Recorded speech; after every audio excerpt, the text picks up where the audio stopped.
Mesdames et messieurs, frères et sœurs, je vous salue dans le nom de Jésus-Christ de Nazareth et nous sommes très heureux de vous recevoir à nouveau dans l'Alliance éternelle.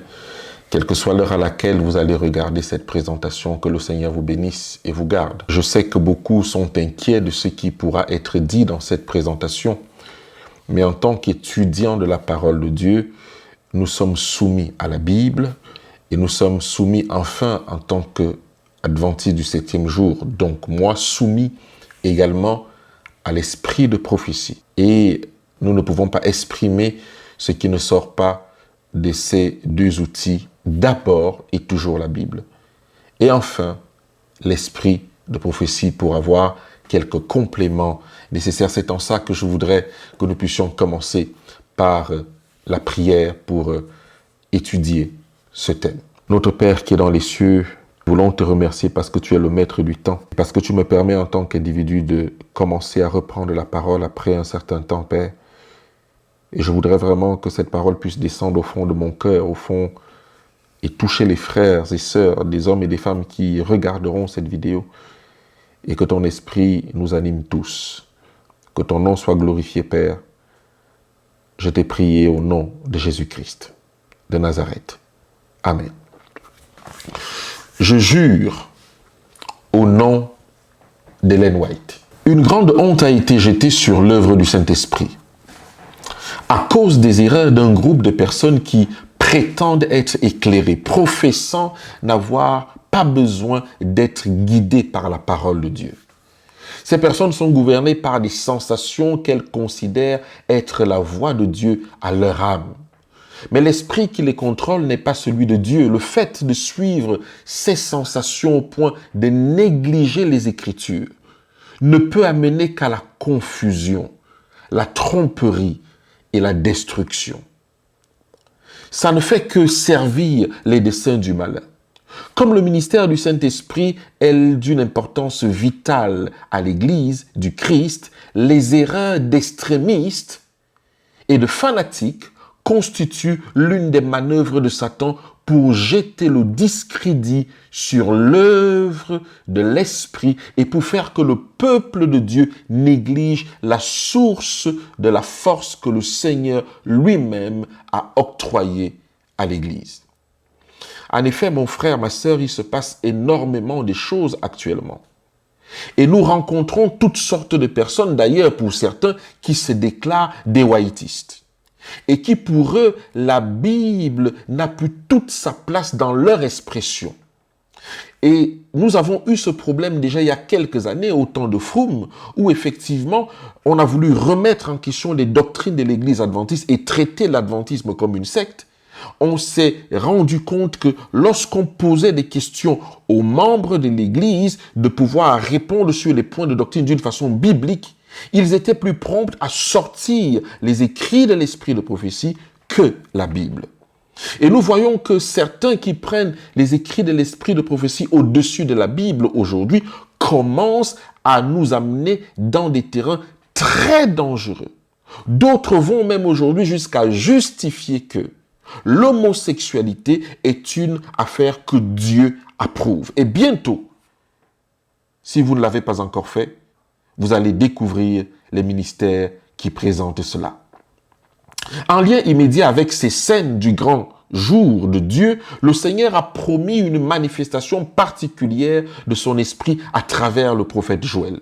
Cette prophétie a reçu un accomplissement partiel de ce que l'Esprit Saint était répandu le jour de la Pentecôte et s'accomplira totalement avec la manifestation de la grâce divine qui sera présentée avec la fin de l'œuvre de l'Évangile. Et c'est pour ça que nous pouvons prendre avec joie Ésaïe 8, le verset 20. La Bible déclare, « À la loi et au témoignage, si l'on ne parle pas ainsi, il n'y aura point d'aurore pour le peuple de Dieu. » Je jure au nom d'Ellen White. En tant qu'adventiste du 7e jour, que je suis, et que je reste en tant qu'individu, dans le point 18 de nos 28 croyances, on parle du don de l'esprit de prophétie. Selon cette doctrine, le don de l'esprit de prophétie est en activité au temps de la fin. Et c'est un fait. Le manuel d'église dit ceci. Le point 18. La prophétie fait partie des dons du Saint-Esprit. Ce don est l'une des marques distinctives de l'Église du reste. Il s'est manifesté dans le ministère d'Ellen White. Les récits de cette messagère du Seigneur sont une source constante de vérité qui fait autorité et procure à l'Église encouragement, directive, instruction et répréhension. La prophétie fait partie des dons du Saint-Esprit. Ce don est l'une des marques distinctives de l'Église du reste et s'est manifesté dans le ministère d'Ellen White. Les écrits de cette messagère du Seigneur, regardez ce qui est écrit et surligné, sont une source constante de vérité, nous dit le manuel d'église dans nos 28 croyances, le point 18. Sont une source constante de vérité, écoutez bien, qui fait autorité dans l'Église, bien sûr, et qui procure à l'Église encouragement, directive, instruction et répréhension. Le manuel d'Église est clair. Cela fait une source d'autorité constante, de vérité, qui fait autorité et procure à l'Église encouragement, directive, instruction et répréhension. Remarquez que l'Église reconnaît le don de l'esprit de prophétie au travers des écrits d'Ellen White. L'une des questions qu'on peut facilement se poser, c'est de savoir, est-ce que nous avons besoin d'un prophète aujourd'hui? Que dit la Bible face à cette déclaration de l'esprit de prophétie qui dit que c'est une source constante de vérité qui fait autorité et procure à l'Église encouragement, premier point, directive, deuxième point, instruction, troisième point, et répréhension, quatrième point. Que dit donc la Bible sur les prophètes? Est-ce que nous avons besoin de prophètes aujourd'hui? Effectivement, dans 2 Chroniques 20, le verset 20, il est écrit, le lendemain, ils se mirent en marche de grand matin pour le désert des Tekoa. À leur départ, Josaphat se présenta et dit, écoutez-moi, Juda et habitants de Jérusalem, confiez-vous en l'Éternel votre Dieu et vous serez affermis. Confiez-vous en ses prophètes et vous réussirez. La Bible déclare clairement que il faut se confier en les prophètes de Dieu pour réussir. Et c'est pour ça que notre manuel d'église dit que c'est une source constante de directives, de vérité, d'encouragement et d'instruction. Et 2 Chroniques le confirme que confiez-vous en vos prophètes et vous réussirez. Mais la Bible confirme encore dans son propos, dans Amos 3, le verset 7, il est écrit « Car le Seigneur l'Éternel ne fait rien sans avoir révélé son secret à ses serviteurs, les prophètes. » Remarquez quelque chose. Il n'est pas dit ici que l'Éternel fait une partie des choses. Il n'est pas dit ici que l'Éternel fait 99% virgule des choses. Il est dit que l'Éternel ne fait rien sans avoir révélé à ses serviteurs les prophètes. Ce qui veut dire que la Bible confirme qu'effectivement, nous avons besoin des prophètes.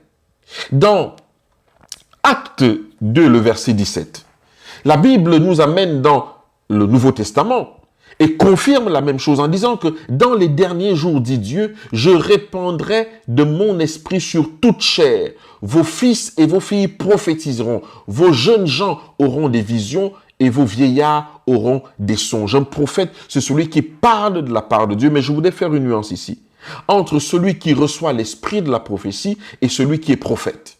On peut recevoir l'esprit de la prophétie d'une façon momentanée, mais on est prophète, c'est une position reconnue dans le ciel et sur la terre et dans l'Église en particulier.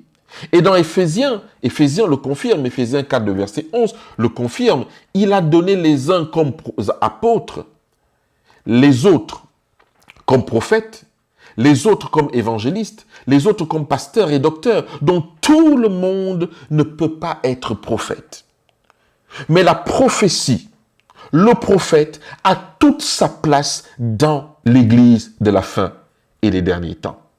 Et d'ailleurs, on peut également se poser la question, finalement, quel est le rôle du prophète? On sait que le rôle du prophète, c'est de parler de la part du Seigneur. Mais la Bible déclare ceci dans 1 Samuel 9, verset 9. Autrefois, en Israël, quand on allait consulter Dieu, on disait, venez et allons au voyant. Car celui qu'on appelle aujourd'hui le prophète s'appelait autrefois le voyant. En d'autres termes, le prophète, son rôle, je ne parle pas de celui qui bénéficie momentanément de l'esprit de prophétie. Vos fils et vos filles prophétiseront. Je parle du prophète. Devient donc le voyant de l'Église. Devient donc les yeux de l'Église. Le voyant devient donc les yeux de l'Église. Et d'ailleurs, dans Ésaïe, Ésaïe 29, le verset 10, le confirme. Car l'Éternel a répandu sur vous un esprit d'assoupissement. Il a fermé vos yeux, les prophètes, il a voilé vos têtes, les voyants. En d'autres termes, lorsque les yeux du prophète sont voilés, lorsque les yeux du prophète sont fermés, l'Église, les chrétiens n'ont plus la capacité de voir. Les chrétiens n'ont plus la capacité de voir. Quel est donc le problème que nous voulons soulever ici, mesdames et messieurs, frères et sœurs? C'est que beaucoup ont pris l'esprit de prophétie pour manifester le fond de leur foi. En d'autres termes, aujourd'hui, à la fin des temps, lorsque vous posez une question à quelqu'un sur un point de doctrine en particulier, sur un verset biblique en particulier, la personne vous dira que Ellen White a dit ceci. La personne est prête à jurer au nom d'Ellen White. Et lorsqu'Ellen White a dit quelque chose, alors là, il n'y a plus rien à faire. Alors, lorsque nous parlons de jurer, nous parlons de ce mot en grec qui veut dire affirmer, qui veut dire promettre, qui veut dire menacer avec serment, qui veut dire appeler à témoin, sous serment, invoquer, jurer. Est-ce que c'est ce que la Bible nous enseigne? Ellen White est devenue aujourd'hui presque une idole. Et beaucoup d'entre nous l'ont placée au-dessus de la parole de Dieu. Il y en a même qui détournent les écrits de leur sens, de leur origine, pour en faire des prétextes. Je me souviens que nous étions dans un groupe de maisons avec une famille qui était très whiteiste. Et je vous assure, nous prenons tous les écrits d'Ellen White au sérieux. Nous sommes de ceux qui pratiquons les écrits d'Ellen White, par la grâce de Dieu. Nous étions donc dans ce groupe et tout le monde était végétarien. En tout cas, quand on partageait le repas fraternel, nous étions tous des végétariens. Mais il se fait que certaines personnes amenaient des desserts. Et alors cette famille est venue affirmer avec autorité que non, il ne faut pas manger des desserts. Voilà ce que Ellen White dit. Alors je peux vous dire que c'est quelque chose qui a divisé le groupe et qui a fait en sorte que cette famille ne reste pas dans le groupe parce que une question de dessert.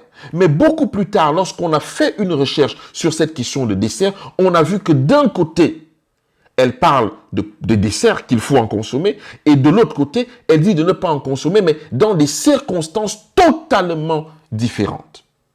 Il y a eu manque d'amour, on a voulu imposer aux autres nos points de vue, alors même que ce n'est pas ce que l'esprit de prophétie dit. Et lorsque vous avez une conversation avec quelqu'un aujourd'hui, la Bible n'est pas mise en évidence, c'est l'esprit de prophétie dit ceci. Alors, est-ce que c'est comme cela que la parole de Dieu nous demande de fonctionner avec l'esprit de prophétie? Et j'aimerais vous dire que cette histoire a déjà eu lieu quelque part dans la Bible. Dans le livre de 2 Rois 18, le verset 3, la Bible déclare que la 3e année d'Osée, fils d'Éla, roi d'Israël, Ézéchias, fils d'Akaz, roi de Juda, régna. Il avait 25 ans lorsqu'il devint roi et il régna 29 ans à Jérusalem. Sa mère s'appelait Abi, fille de Zacharie. Et dans 2 Rois, le verset 18, le chapitre 18, le verset 3, la Bible déclare que il fait ce qui est droit aux yeux de l'Éternel, entièrement comme avait fait David son père. Il fit disparaître les hauts lieux, brisa les statues, abattit les idoles et mit en pièces le serpent d'airain. Retenez bien, le serpent d'airain que Moïse avait fait. Et pourquoi il va briser le serpent d'airain? Car les enfants d'Israël avaient jusqu'alors brûlé des parfums devant lui. On l'appelait Notchutam. Mesdames et messieurs, frères et sœurs, vous voyez donc que Moïse est le prophète de Dieu. Dieu lui demande de faire un serpent d'airain pour sauver les enfants d'Israël dans le désert qui avaient désobéi à Dieu. Et qu'est-ce qui se passe après la mort de Moïse? Longtemps après, les enfants d'Israël commençaient à donner des parfums, à brûler des encens devant cette statuette, devant ce serpent d'airain. Pourquoi? Parce que c'est Moïse qui l'avait fait. J'ai l'impression qu'aujourd'hui, c'est exactement ce qui se passe avec l'esprit de prophétie. D'où la perversion. D'où le fait que nous sommes en train de prendre Ellen White aujourd'hui comme une idole. D'où le fait qu'il y a des gens qui sont capables de se séparer avec vous si vous avez la moindre contradiction sur un point de vue déterminé. D'où aujourd'hui il y a toutes les dérives. Et c'est pour ça que nous intitulons cette présentation « Je jure au nom d'Ellen White ». Et Proverbe 19, verset 27 nous dit « Cesse mon fils d'écouter l'instruction, si c'est pour t'éloigner des paroles de la science. »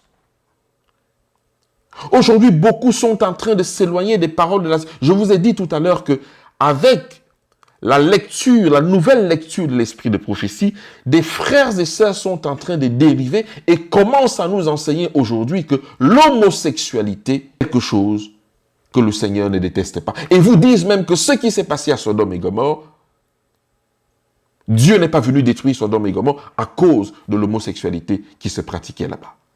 Alors, que dit réellement l'esprit de prophétie? Que dit Ellen White sur ses rapports entre ses écrits et la Bible? Voici ce que la servante du Seigneur elle-même déclare. Je dois préciser que je suis un fervent adventiste du 7e jour qui respecte l'esprit de prophétie et qui suit par la grâce de Dieu les directives de l'esprit de prophétie. Nous avons vu par le manuel d'église que c'était une autorité. Ces écrits font autorité. Mais comment les mettre en rapport avec la Bible? Quel est le rapport entre les écrits de la Bible et les écrits de Madame White? Voici ce qu'elle dit. On n'accorde que peu d'intérêt à la Bible.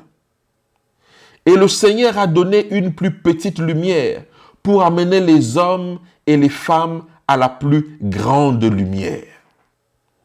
Vous voyez ce qu'elle commence à dire? On n'accorde que peu d'intérêt à la Bible et le Seigneur a donné une plus petite lumière pour amener les hommes et les femmes à la plus grande lumière. Lorsque nous lisons les écrits de Madame White, que nous appelons l'esprit de la prophétie, et nous adhérons tous à cela, le but de ces écrits, ce n'est pas de les prendre d'une manière indépendante de la Bible, mais elle précise elle-même, c'est de vous ramener à la Bible. Voici ce qu'elle déclare encore ici. Voici ce qu'elle déclare.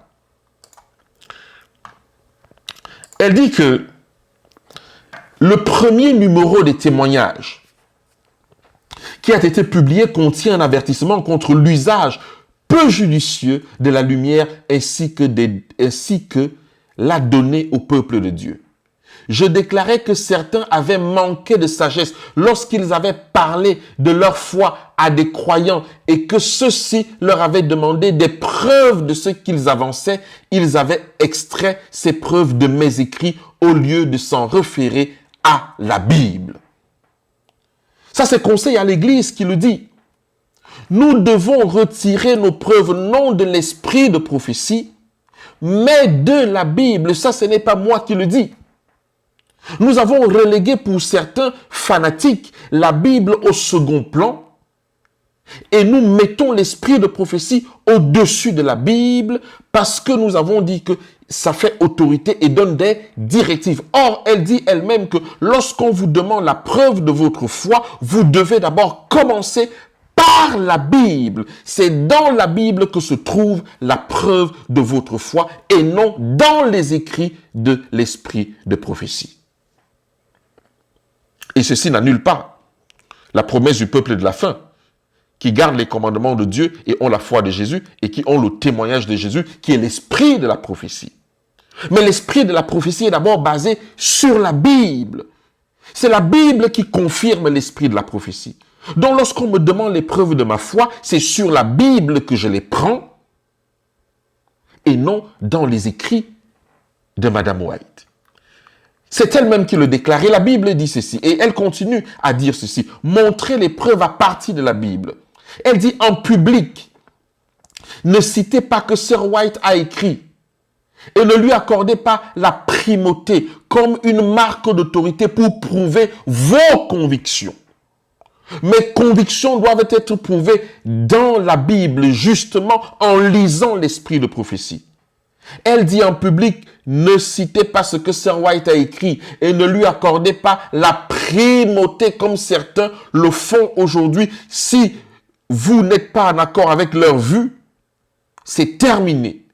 Ne lui accordez pas la primauté comme une marque d'autorité pour prouver vos convictions. Ceci ne ferait que diminuer la foi dans les témoignages. Je connais des personnes qui sont vraiment d'une grande profondeur dans l'esprit de prophétie. Et je le suis aussi, par la grâce de Dieu. En tout cas, j'essaie. Mais je remarque beaucoup d'aigreur, de méchanceté au fond de leur cœur, au fond de leur âme, de mauvais témoignages, tout en citant, en respectant l'esprit de la prophétie. Je connais des personnes qui, parce que je ne partage pas leur point de vue, je ne suis plus leur frère. Et pourtant, ils citent l'esprit de prophétie et maîtrisent l'esprit de prophétie au bout des doigts. Et j'en suis étonné. Que vos arguments nets et précis soient tirés de la parole de Dieu. Elle dit, ainsi parle le Seigneur. C'est le témoignage le plus frappant que vous puissiez présenter aux gens. Que personne ne soit enseigné à regarder à Sir White, mais à Dieu puissant qui a enseigné Sir White. Elle dit clairement que personne ne soit enseigné à regarder Sir White, mais à Dieu qui a enseigné à Sir White. Mesdames et messieurs, frères et sœurs, ce n'est pas moi qui donne ces déclarations. Que personne ne soit enseigné.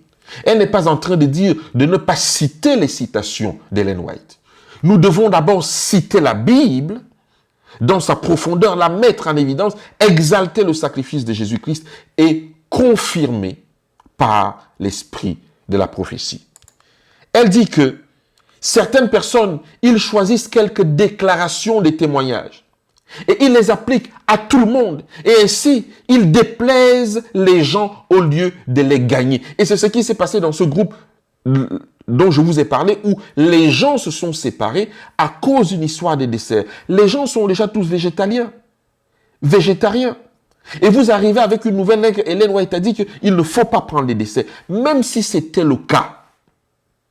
Parce que dans les deux cas, on a eu ce problème. Et ce n'est pas le seul cas où il y a une difficulté pareille. Dans un autre cas, Madame Ellen White dit que la seule position qu'il faut adopter, c'est être à genoux pour prier. Mais dans le même livre, elle dit que on peut trouver d'autres positions adéquates pour prier. Cela dépend du contexte et ne pas en faire comme les textes bibliques des prétextes. Et j'ai vu des gens rigoureux, durs, intransigeants lorsque vous n'allez pas dans leur sens. Et c'est ce qu'elle dit ici. Ils choisissent quelques déclarations, des témoignages. Ils les appliquent à tout le monde. Oui, et c'est vrai, toutes les déclarations ne peuvent pas s'appliquer à tout le monde en dehors des directives données dans la prophétie pour la fin des temps. Mais il y a des choses pratiques qui ne peuvent pas s'appliquer à tout le monde. Ils choisissent quelques déclarations, des témoignages et ils les appliquent à tout le monde. Et ainsi, ils déplaisent les gens au lieu de les gagner. C'est un phénomène très grave. Nous sommes ici en train de jeter de cette façon du discrédit sur un outil que le Saint-Esprit a donné à l'Église de la fin, à l'Église du reste. Nous sommes en train ici, alors que nous disons que nous voulons protéger l'esprit de prophétie, nous-mêmes nous sommes en train de faire en sorte que l'esprit de prophétie n'ait plus de valeur aux yeux des personnes parce que nous ne voulons pas mettre d'abord la Bible en évidence. Ces écrits ne remplacent pas la parole de Dieu. Dans la lettre 130 de 1901, il est écrit « Le Seigneur veut que vous étudiez vos Bibles. Il n'a pas donné de lumière supplémentaire pour remplacer sa parole. Cette lumière est là pour amener des esprits perplexes à sa parole, qui, si elle est mangée et digérée, est comme l'élément vital pour l'âme, puis les bonnes œuvres seront vues comme la lumière brillante dans les ténèbres. » C'est elle qui le précise dans sa lettre 130 de 1901. Et c'est ce qui s'est passé. D'ailleurs, il s'est passé lorsque Kellogg a écrit le livre sur le panthéisme. Elle a mis beaucoup de citations de Madame White de l'esprit de prophétie. Et lorsque ce livre est sorti, elle n'a rien dit pendant un temps. Parce qu'elle pensait que des frères et des sœurs allaient se lever contre le livre que Kellogg avait écrit. Mais elle s'est rendue compte que personne ne se levait. Pourquoi? Parce qu'il y avait les écrits de Madame White à l'intérieur. Et c'est pour ça qu'elle dit que le Seigneur ne veut pas que vous étudiez. Le Seigneur veut que vous étudiez vos Bibles. Il n'a pas donné de lumière supplémentaire pour remplacer la parole de Dieu. Et c'est ainsi qu'elle s'est levée pour dire non. Elle ne cautionnait pas le livre de Kellogg et Kellogg avait mal utilisé les citations de ses écrits. Elle dit, je vous recommande, chers lecteurs de la parole de Dieu, comme la règle de votre foi et de votre pratique. C'est par cette parole que vous serez jugés. Et je voudrais m'arrêter ici. C'est Ellen White qui le dit. De lire la parole de Dieu. Elle nous recommande la parole de Dieu parce que c'est par cette parole que nous serons jugés. Remarquez bien qu'elle n'est pas en train de dire que c'est par les écrits de l'esprit de prophétie que vous serez jugés. Elle dit c'est par cette parole que vous serez jugés. Dieu y promet de donner des visions dans les derniers jours, non pour une nouvelle règle de foi, mais pour consoler son peuple, pour reprendre ceux qui s'éloignent de la vérité biblique. C'est ainsi que Dieu a agi avec Pierre lorsqu'il a voulu l'envoyer prêcher aux Juifs. C'est par la parole de Dieu uniquement, mon frère, ma sœur, que vous et moi, nous serons jugés. Et non par les écrits de l'esprit de prophétie qui sont là pour nous donner des directives, pour nous corriger, bien sûr, et pour nous ramener aux vérités bibliques. Car c'est la seule chose que nous avons en commun avec toutes les autres dénominations, la Bible. Et comment allons-nous prêcher au monde entier le dernier message si nous ne revenons pas à la Bible soutenue par l'esprit de prophétie? La prochaine déclaration nous dit ne pas se servir des visions comme d'un critère. Elle dit que dans Témoignage pour l'Église, j'ai vu plusieurs notamment user les visions comme un critère pour évaluer tout. Ça veut dire que si aujourd'hui, vous arrivez quelque part et que vous posez un acte qui était clairement déconseillé par l'esprit de prophétie, vous serez évalué par des gens qui ne jurent que par l'esprit de prophétie. Et d'ailleurs, a raison. C'est pour ça qu'elle dit que user les visions comme un critère pour évaluer tout. Et ils ont en cela employé une méthode qui ni mon mari, ni moi n'avons jamais employée. Certains qui ne me connaissent pas et ne sont pas au courant de mes travaux sont très sceptiques de tout ce qui porte le nom de vision. C'est tout naturel et cela ne peut être résolu que par l'expérience. Si certaines personnes ne sont pas convaincues des visions, mieux vaut ne pas faire pression sur elles. Elle est en train de décrire ici certains ministères et personnes qui se sont bâtis justement dans ce fait que ne pas être en accord avec certaines choses de l'esprit de prophétie fait de vous une persona non grata. J'aime beaucoup l'esprit de prophétie. Et c'est pour ça que je veux que nous partageons tout ceci ensemble. Il dit, si les témoignages ne parlent pas en accord avec la parole de Dieu, rejetez-les.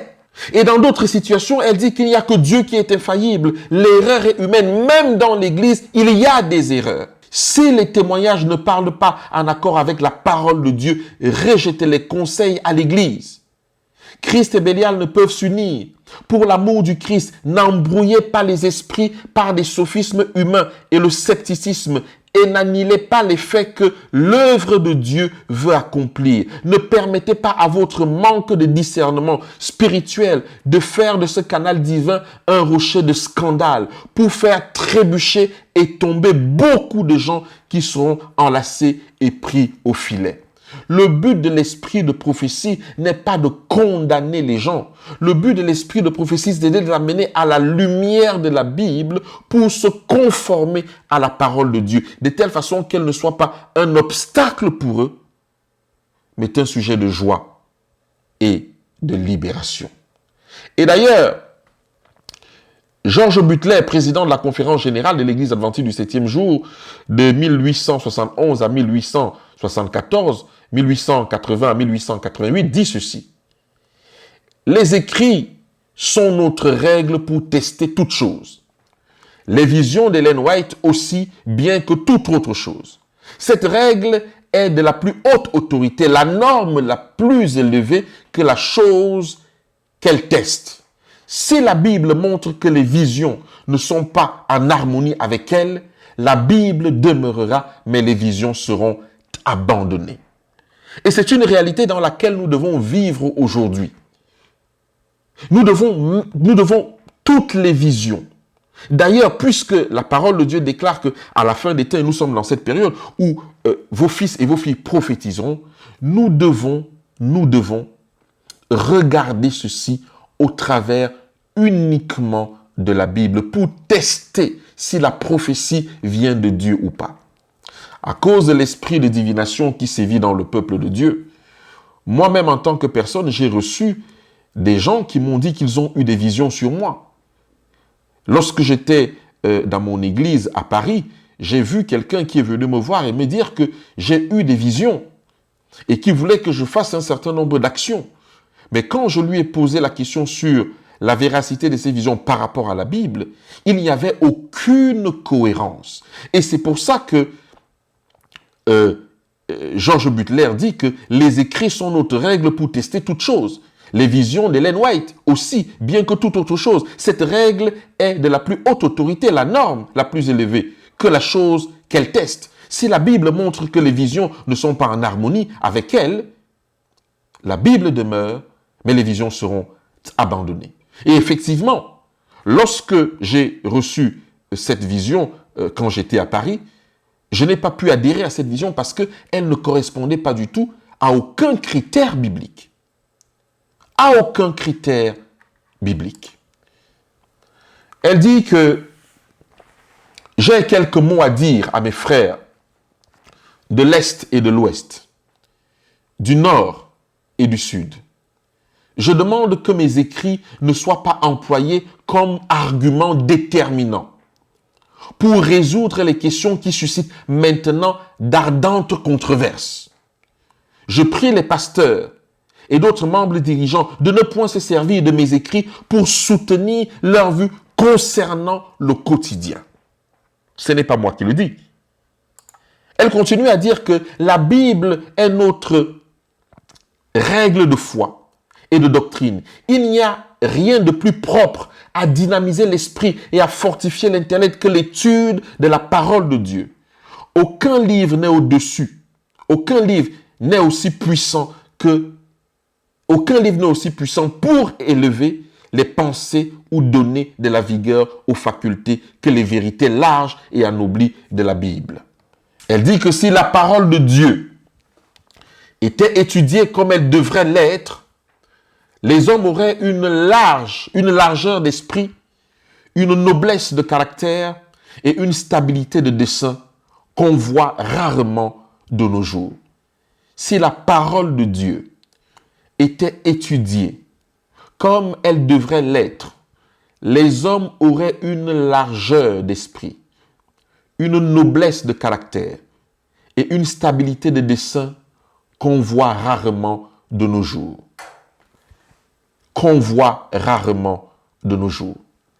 Dans le meilleur chemin, page 87, est dit « Rien n'est plus propre à fortifier l'intelligence que l'étude des Écritures. Aucun livre n'égale la Bible pour élever les pensées et pour donner de la vigueur aux facultés de l'âme. Si les hommes l'étudiaient comme elle doit l'être, ils posséderaient une largeur d'esprit, une noblesse de caractère et une constance de dessein qui se rencontrent rarement à notre époque. Ce n'est qu'à l'écriture que l'on peut comparer l'écriture. Celui qui l'étudie doit apprendre à considérer la parole de Dieu comme un tout et à voir les relations qui existent entre ces différentes parties. Il doit apprendre à connaître le thème central du Saint Livre, le plan originel de Dieu pour le monde, la montée du grand conflit, l'œuvre de la rédemption. Il doit comprendre la nature des deux forces qui se combattent, apprendre à relever l'empreinte dans les récits de l'histoire et de la prophétie, jusqu'à l'accomplissement de toutes choses. Il doit voir que cette lutte se poursuit à tous les instants de l'expérience humaine, que dans chacun de ses actes, il agit lui-même selon l'une ou l'autre de ses forces antagonistes, et qu'à chaque instant, il choisit son camp, qu'il le veuille ou non. Je n'ai pas encore assisté à ça, et certains d'entre vous ont dû remarquer que j'ai pris, en tant que personne, et même le ministère, beaucoup de distance avec le problème de la délivrance. Et j'aimerais vous rassurer que je reviendrai vers vous très prochainement pour parler de ce séminaire qui s'est passé en 2019 sur la délivrance que l'Alliance éternelle a organisée. Pourquoi je me suis éloigné de la délivrance et de certaines personnes. Aujourd'hui, des personnes sont tellement esprits de prophétie dans le mauvais sens du terme que il en arrive que dans les délivrances, on délivre même des gens d'un esprit qui s'appelle esprit de prophétie. D'un esprit qui s'appellerait même Ellen White. Si cela est vrai, c'est un problème pour le peuple de Dieu. Parce que l'esprit de prophétie est une œuvre du Saint-Esprit, que le Saint-Esprit a bien voulu donner à notre Église, pour nous préparer aux choses à venir. Et si c'est vrai que la mauvaise utilisation et la mauvaise compréhension de l'esprit de prophétie commencent à créer autant de problèmes, nous devons faire attention. Ellen White est très formelle dans ce qu'elle dit. La Bible est son propre interprète. Nous avons des lumières supplémentaires pour soutenir ce que nous n'aurions pas compris dans la Bible. Mais les écrits de l'esprit de prophétie ne sont pas au-dessus de la Bible.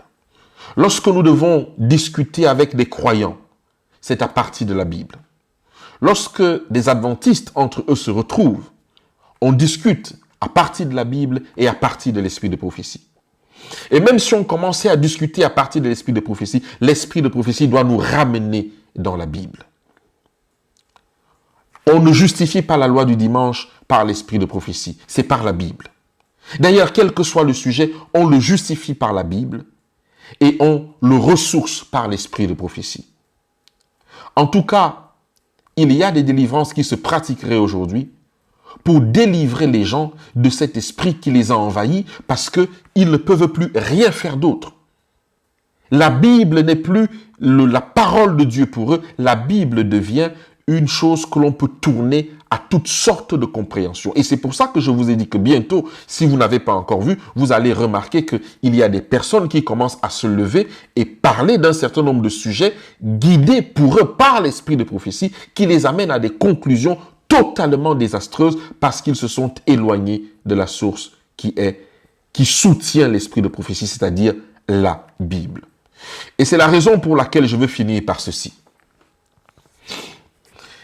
Elle dit aussi, pourquoi avons-nous besoin d'un Matthieu, d'un Marc, d'un Luc, d'un Paul et tous les autres et tous les auteurs qui ont témoigné de la vie du ministère du Sauveur?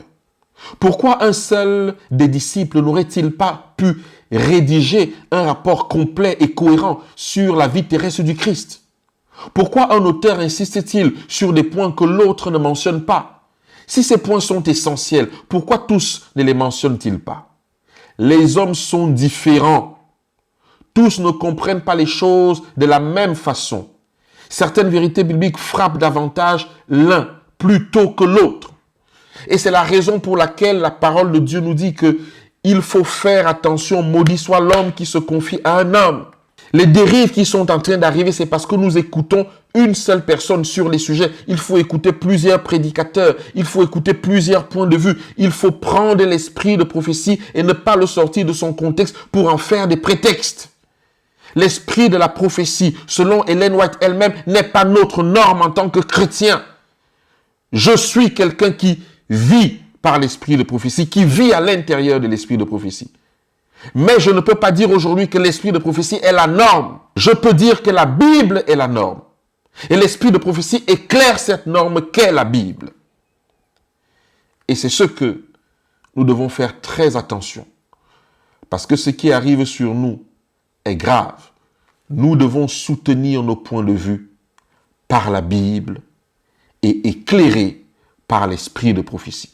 Et lorsque nous lisons l'esprit de prophétie, c'est pour nous amener à la grande lumière qui est la Bible, qui est notre règle de foi, la parole par laquelle nous serons jugés. Et si des hommes et des femmes ne sont pas d'accord avec moi là-dessus, ce n'est pas pour autant qu'ils ne sont pas mes frères et sœurs. J'ai vu des gens qui sont des whiteistes, si on peut les appeler ainsi, mais qui sont méchants. J'ai vu des végétaliens très méchants, menteurs, hypocrites. J'ai vu des gens qui se nourrissent exactement comme l'esprit de prophétie nous le recommande et gloire à Dieu pour ça, mais qui ont un cœur tortueux, qui sont noirs à l'intérieur, qui pratiquent une religion de scène, qui ne connaissent pas la notion du sacrifice envers les autres. Voilà pourquoi l'esprit de prophétie nous déclare que notre seule règle de foi, c'est la Bible. Et nous avons reçu la grâce dans l'Église adventiste du 7e jour d'avoir l'esprit de la prophétie au travers des écrits de Madame White, qui ne supplante pas la Bible. Mes frères et sœurs, la bataille est rude. Et ce qui est en train de se préparer est grave. Ne faisons pas d'un instrument de Dieu que Dieu nous a donné, ne le transformons pas en idole et lui donner une puissance, une position au-dessus de la Bible. Nous devons citer l'esprit de prophétie parce qu'elle nous éclaire, elle nous donne les directives, elle nous répréhende et réprimande. C'est une réalité. Et nous avons reçu ça comme un don du Seigneur. Mais nous ne devons pas mettre l'esprit de la prophétie au-dessus de la Bible. Que le Seigneur vous bénisse. Que le Seigneur vous garde. Nous avons commencé cette première série parce que nous allons commencer à traiter d'autres sujets un peu plus compliqués dans les jours à venir. Et nous avons d'abord voulu établir que nous acceptons l'esprit de prophétie, mais nous disons que la Bible est notre règle de foi selon les recommandations même de l'esprit de la prophétie. Que le Seigneur vous bénisse, que le Seigneur vous garde, que le Seigneur vous protège et que la paix soit avec vous. À très bientôt.